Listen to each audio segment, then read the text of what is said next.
Nah, what I was about to say, a couple of things. One of the things that I find myself saying often in conversations like these is like we don't get the luxury in this relationship dynamic, us towards our wife, to be the church.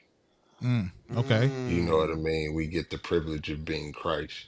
You know what I mean? He said, "Love your wives, love your wives as Christ loved the church, giving himself for it." So, the thing that I liked about what my guy said in the hat, and I'm not seeing names, so I apologize.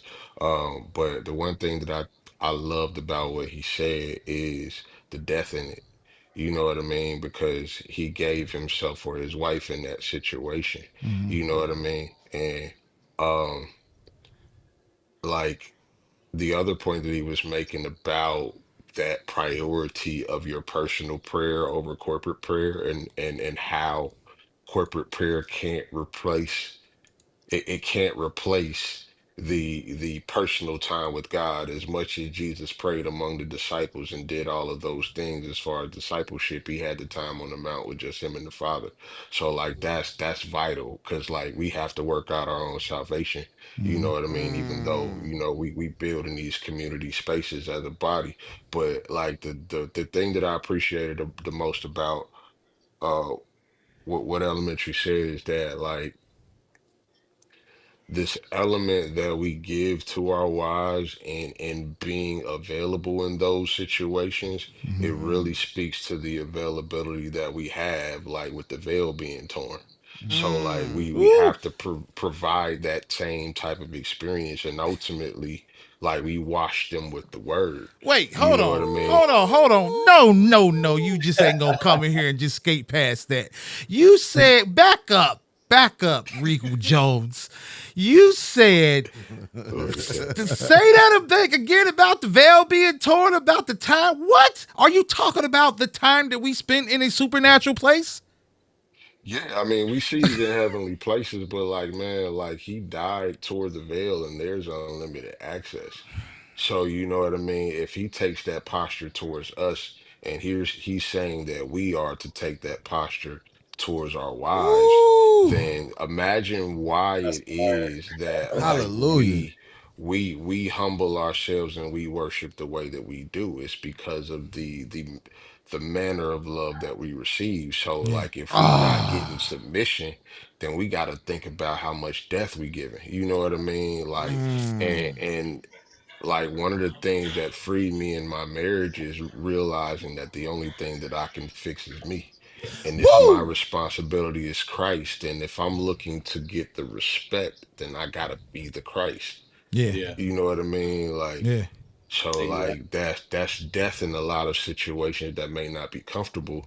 But like if she's helped me, she helping me in the right and the wrong. Mm. You know And what I that mean? go. She's sharpening my love walk with her encouragement.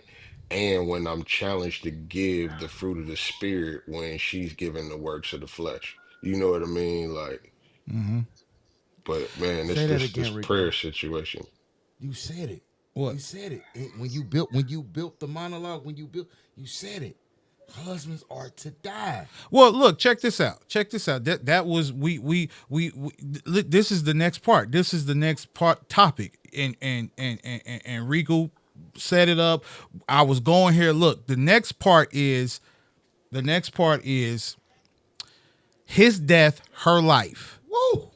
So the divine rhythm of masculine and feminine submission, right? Scripture says, husbands, love your wives as Christ loved the church and gave himself up for her. In other words, he dies, she lives. So what y'all, first off, we talked about this earlier, and so just think about this while I read the rest of this quote that I wrote down. I said this at the top, and I brought this out.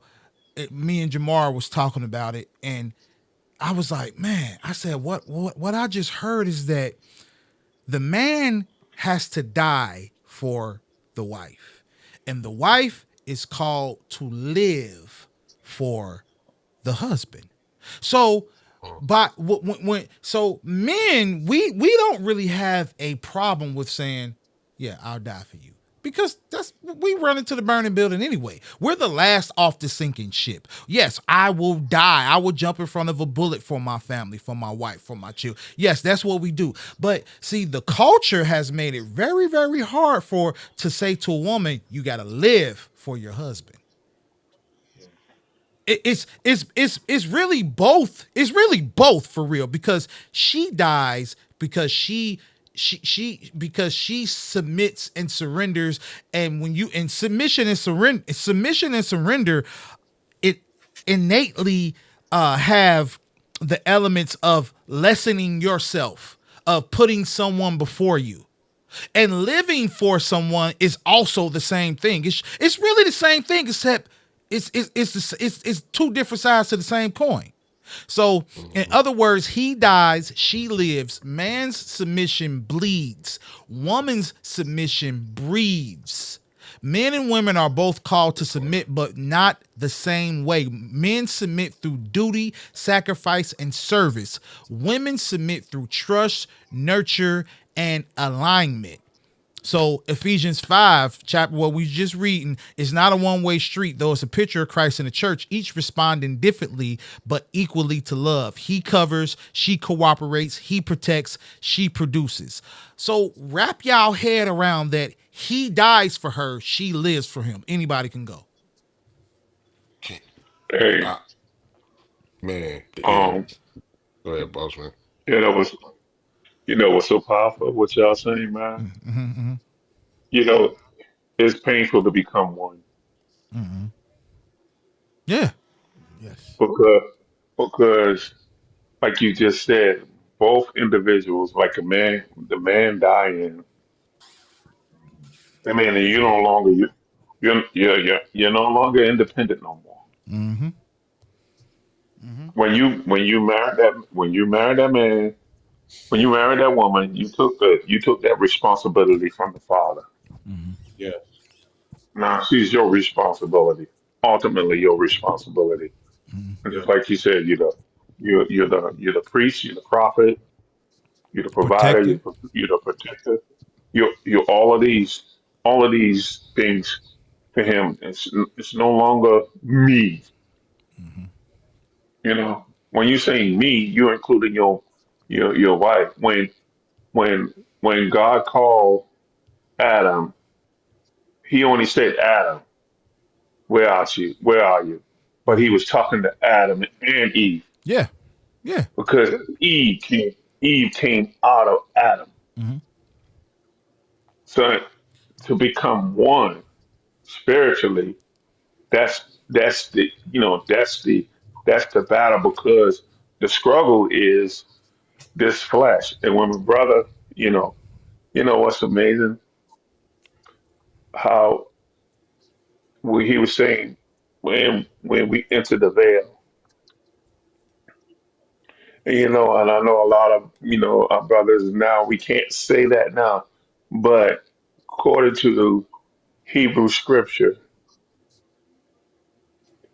the first woman that you encountered in your, what you would call consummation, Mm-hmm.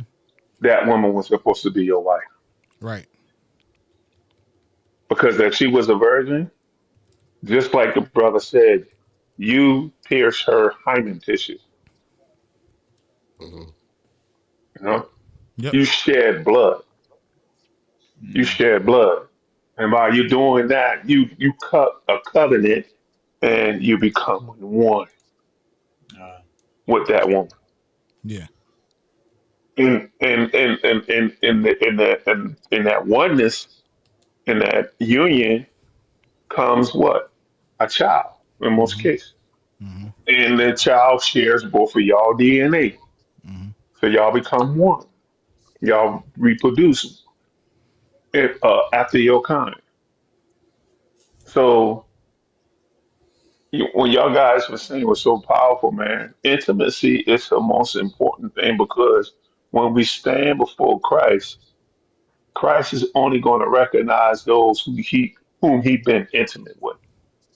Come Well, on. look, real quick, Alan and Rigo, I want you to go. Not only. becoming one spiritually, but the Mhm. becoming one is intentional all the way around the board. We have to become one spiritually, Mhm. psychologically, mentally, Mentally. emotionally, Mhm. on every Mhm. level. So that's what I've been asking me, and I'm asking other people. Are you and your wife one? Like for real one? Because it's not magic. We think consummating the marriage, that's you becoming one. All no, it's other elements that you have to intentionally, and it's not magic, it's not hocus pocus, it's just not gonna happen. So life is not a rom-com. We have the wrong idea of marriage, the wrong idea of relationship, to where Of life. of life. Like, bruh, This is not Wingstop. my whole life. Look, my whole life. I've I've could have been married, but I approached it as it'll just happen. I wasn't intentional about it. It'll just happen. You meet somebody, you fall in love. The next step is it just happens. No, it just don't happen. You don't just fall in love and it just works.